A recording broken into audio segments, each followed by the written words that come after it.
Thank you so much, everyone, for having me. As you guys saw on the first slide, the title of my speech is called The Power of Presence: How You Can Change Someone's Life by Just Being in It. I want to ask you guys a question. How many 15-year-olds do you know? Are they your children, your grandchildren, family members, neighbors? How many 15-year-olds do you know in your life? What were you like when you were 15, if you guys can remember? I know I was 15 like yesterday, it looks like. Most people, when they think about being 15, they remember they were in high school. Maybe there was this birthday party they were planning or their first crush. But for me, 15 looked very different. At 15, I was sitting in an intake room, forced to squat and cough in front of a female officer. I was naked, I was exposed, and I was humiliated. I wasn't thinking about a sweet 16 party. I was thinking about the fact that I had just been charged with attempted murder. Growing up in Northeast DC, my world was one where gunshots were more common than lullabies. My mother worked two jobs just to support me and my older sister, leaving before the sun had rose and coming home way after it had set. And my older sister tried to step in and help raise me, but she was a child herself. She was overwhelmed and she was struggling because she didn't know how to change a diaper, how to teach someone how to read, how to burp a baby. But she tried. Survival became our only priority. I remember my mother's words clearly. If you ever get into a fight and you come home and you say that you got beat up, then you're going to have to deal with me. So when a girl much bigger than me challenged me to a fight, I panicked. I went home and I told my mother about the situation. And without hesitation, she walked over to the kitchen counter and she handed me a paring knife with a blade that was about this long. The next day, fear took over and I used it. I was arrested, placed in a holding cell, and sent to a juvenile facility without even saying goodbye to my mother. I was just 15 years old. Statistics tell us that the District of Columbia has the highest rate of juvenile incarceration in the entire country, with a recidivism rate that is hovering just under 25%. That means nearly 1 in 4 young people released from juvenile incarceration will be right back into incarceration. I could have been one of them, but something changed. A district attorney saw something in me, something that I didn't even see in myself. She started a mentorship program for girls like me, girls who felt unseen, unheard, and forgotten. She called us the Diamonds. Through her presence, she helped me believe that I could be more than my circumstances, that I can live in my neighborhood, but not let my neighborhood consume me. She gave me the tools to carve out a new path. And with those tools, I graduated from high school. I became the first in my family to attend college, and I joined my dream sorority. I eventually became an educator, working in the District of Columbia Public Schools, pouring into students who reminded me so much of my younger self, students who needed someone to just be there. I remember one student in particular. She had failing grades, she was in fights constantly, she would come to school and her clothes weren't clean, and she just seemed unreachable. Most teachers just saw her as a lost cause. But instead of punishing her, I invited her to lunch. I didn't lecture her, I just asked about her. That's when she broke down and she told me the truth. She wasn't sleeping at night because she was raising her 3 younger brothers. Her mother had abandoned them. She was doing everything she could just to keep them fed and safe. Did I mention that she was also 15? School, it's not a priority when your survival is at stake. Her story reminded me so much of my own. She didn't need another adult scolding her. She needed someone to see her, to acknowledge her, and to simply be present. With support, she started attending school regularly, her grades improved, and she stopped fighting.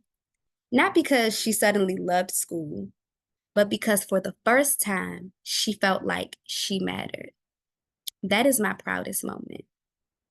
Today, I'm a program manager. I work for Martha's Table in the District of Columbia. I'm the Baby and Me program coordinator. I get to be that presence for young mothers. This new program provides education on infant care, postpartum support, and even cash assistance to help them navigate the first year of their baby's life. But more than that, we provide community. We remind these young mothers that they are not alone because I know firsthand how it looks when someone simply chooses not to show up. There's a story in the Bible about a woman named Hagar and her son Ishmael. Hagar was sent into the desert with her baby, left to fend for herself. As the scorching heat was surrounded her, their water ran out, and she desperately searched for help. She was looking for a way to save her son. Can you imagine her despair? A mother, alone in the wilderness, watching her child cry from thirst and powerless to change the situation. But in that moment, God saw her pain. An angel appeared and told her that God had heard the cries of her child. Then, right before her eyes, a well of water sprang up from the earth, providing the life saving water that they needed. Hagar thought she was alone. She thought no one saw her, but she was never alone. She and her son were always in the presence of something greater, something that provided for them when they needed it the most.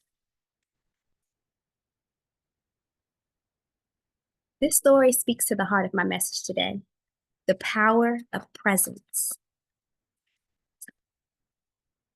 Like Hagar, many young people feel alone today. They feel abandoned, they feel lost, they feel unseen. How many are wandering in their own deserts, crying out for someone to notice them? I was that 15-year-old, feeling abandoned in my own way, locked in a juvenile facility, believing that no one saw me, no one cared. But then someone did. They didn't bring me a well of water, but they bought me mentorship, guidance, and presence. And that was just as life saving. The same was true for my student, the young girl carrying the weight of raising her siblings. She didn't need punishment. She needed someone to see her, to acknowledge her pain, and to remind her that she was not alone. And today, in my work at Martha's Table, I get to be that presence for these young mothers. I get to remind them that as they navigate the unknown, there is a community around them, supporting them, just like God provided for Hagar and Ishmael when they needed it the most. Hagar's story teaches us that sometimes the presence of just one person or even divine presence can turn despair into hope. So I ask you, who in your life needs you to show up? Who is crying out, waiting for someone to notice them? The answer to their prayers may not be a grand gesture. It just might be you. Because sometimes simply being present is the most powerful thing that you can do. So I ask you again, how many 15-year-olds do you know? Have you checked on them? Because the truth is, you don't need to have all the answers to change someone's life. You don't need to be perfect. You just need to show up. You just need to be present. Thank you. Thank you. I could listen to you forever. You're such a beautifully articulate person. Just the way you Thank you. spoke is so wonderful. Uh, as you know, we have a little bit of time for questions. So if you have questions there in the congregation, I have one, so I'll start it off as other people are thinking about theirs. My question was going back to the story of the district attorney who was your first presence, like really had the first presence for you. Um, do you know what motivated her? What did she see in you? I mean, she just sees criminals, so why wasn't she overwhelmed by that? I'm just curious. Do you have any background on that first presence story? Yeah, so it's really interesting. So what she told me, and also the judge at the time in my case, they said that they looked over, I guess, the background of everything. They looked to see what type of person you are. Yeah. So when they said they saw my grades, they saw that I had straight A's.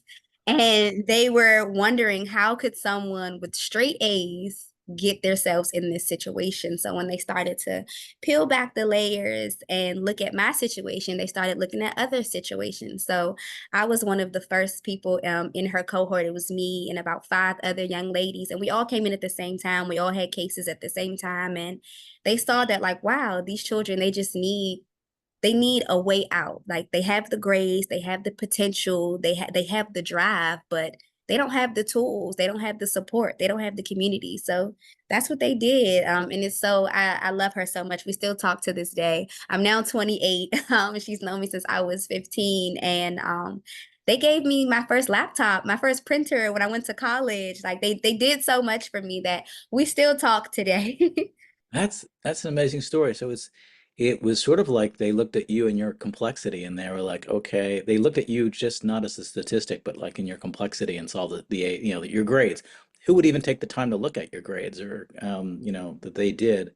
So that's really interesting. And now what's so beautiful in your story is that you're paying it back, you're paying it forward. You're now doing it for these young women and you can really relate to them. There's no judgment from you when you're dealing with them, which is really important. And so you're loving them. So it's just an amazing story about the power of presence. I noticed that Jimmy put into the chat two comments um, and says, "What a powerful message. We just need to show up." Jimmy, do you want to say any more about that, or you just want to leave that in the chat?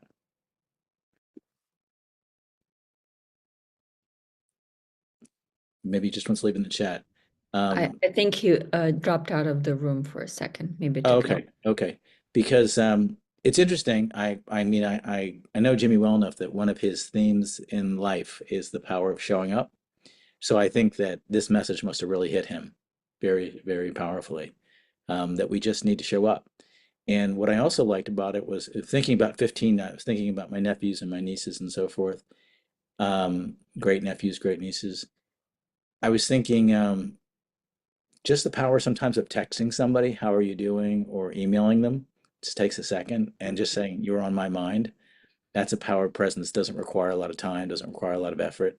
I do find spiritually that a lot of times that's exactly when they needed to be reached out to. So I've always felt like angels are whispering to us to be a presence at times and saying, um, why did that person just come into your thoughts? Just give them a text, just show up for them.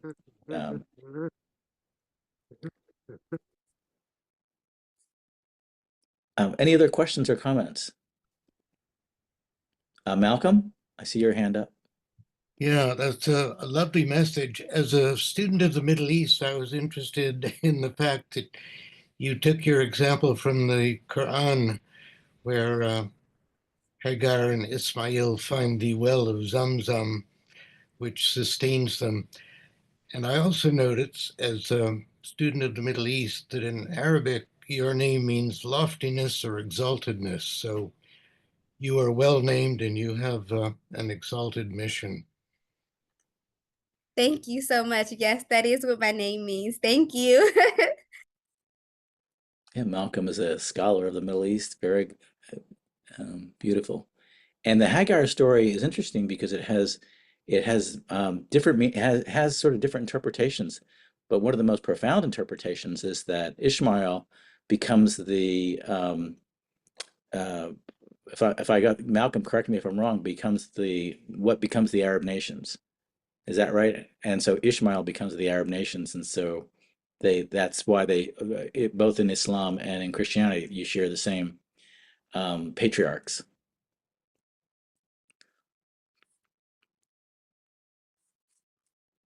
Um, Cheryl, Aaliyah, what a beautiful message from you today. I can't help but just think about the joy that I was getting from you sharing your story. And just 15 years ago, you were in a different place. Now I'm a boomer, so 15 years ago doesn't seem that long ago.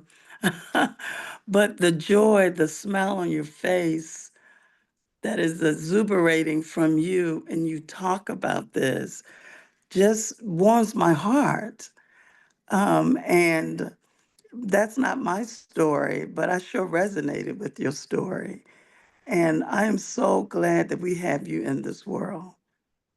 to be doing the work that you are doing to help lift others up. And you are right.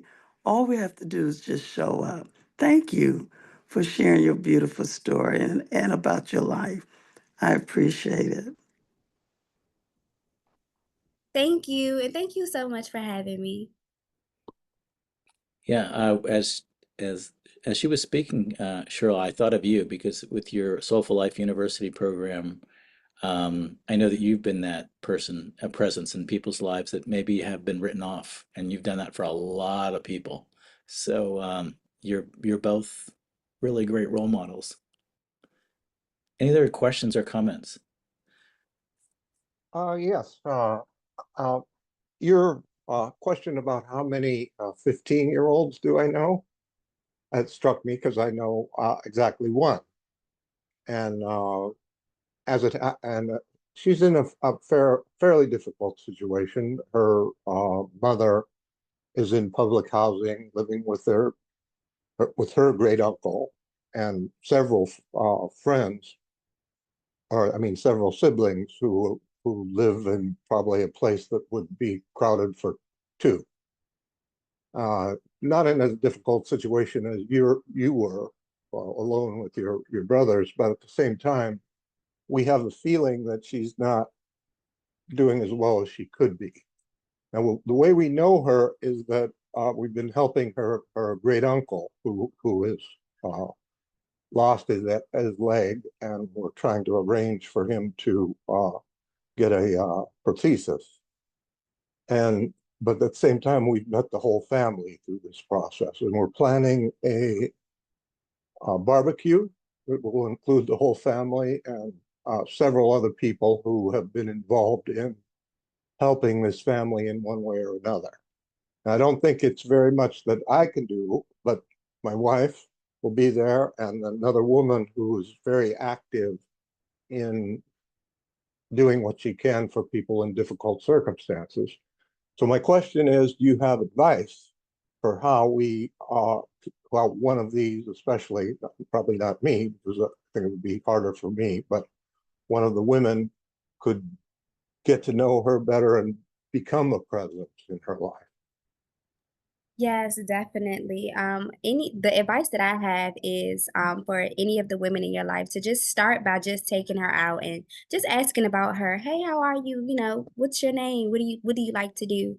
Once they get that like rapport and that trust, it just comes naturally. With my young student, and even with the mothers that I work with today, like I really just start with just saying like, hey, how are you? Some more often than not, you'll find a common ground. Maybe you like the same sports teams or the same music or the same foods. And once they get that rapport, and once that child feels safe, it just starts flowing. It's like a tap, like it turns on and it will never stop.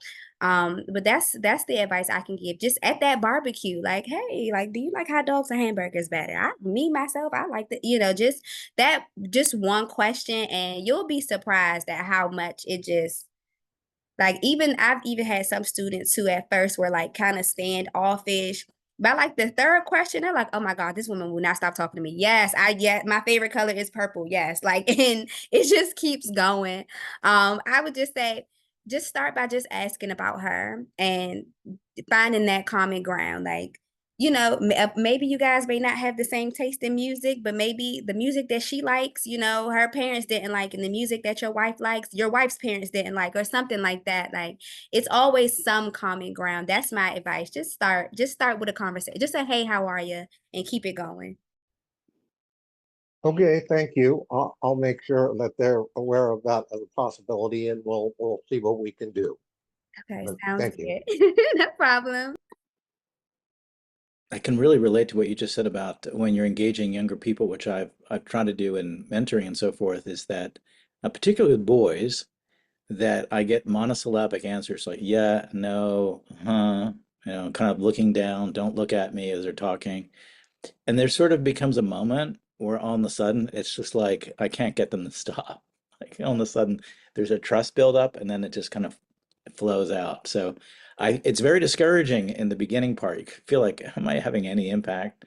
But I think your advice is so well taken that to be a presence, if you stick with it, and keeping curious, that people are anxious to talk. Natalia, you have your hand up. Yeah, thank you so much, Aaliyah, for your message.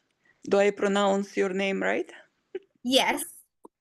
Yes, thank you so much. I loved your message, and I loved you actually brought a very important point that God helps sometimes directly to people, but more often it's through someone when people are present in someone's life. And I saw it and I heard about it.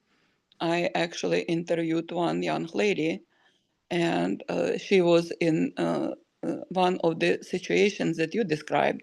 She was left alone with three brothers, and she said she pulled the knife on her brother. She was little, she was scared, and it was a miracle that she didn't harm them.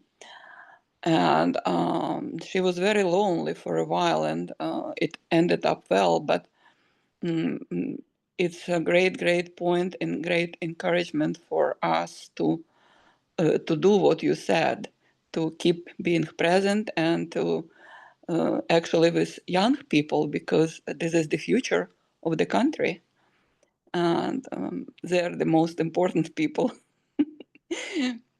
New generation. Yeah, thank you so much, and God bless with your mission and with what you do. Thank you. Thank you. Thank you so much. Thank you.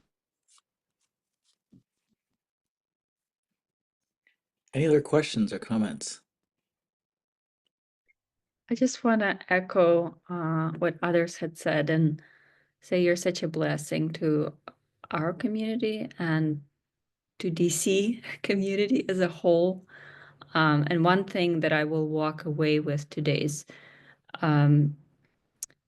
more clarity and focus to be proactive in seeking out people who can help. Sometimes I'm so focused on what I need to accomplish for the day, I don't have peripheral vision. And your message brought to me that I need to sometimes pause and see if there are people who are crying out for help, but I was just too busy in the moment to give them the time of day. So I appreciate you, Aaliyah. Thank you. Thank you. And thank you so much for having me. Ellie asks in the chat, is there a way to donate to this work that you're doing with is it Martha's Table? Yes, I believe the information is on the website, and that is marthastable.org. And it's funny because Martha is actually Martha in the Bible. So marthastable.org. And I believe it's maybe a / donate. I'm gonna put that in the chat. I found it. Okay. Thank you. Thank you. Thank you, Ellie, for asking. Okay, there it is. We can all make a donation.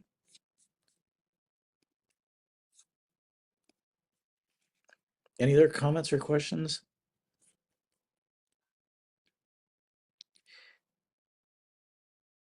Well, I just want to thank you so much for being our speaker today. And I want to thank you most of all for taking really what was a challenging life and showing that through someone's love and care for you, that made a difference. And then you've now been a person that's doing that for many, many more. And with your speaking and your visibility as a speaker, many, many, many more.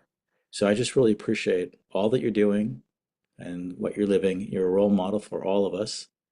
And I'm really glad that this transformation of your life is just such a blessing, the whole story. So thank you so much for being with us and speaking today. We really appreciate it. Thank you. Thank you so much for having me. I really enjoyed you guys.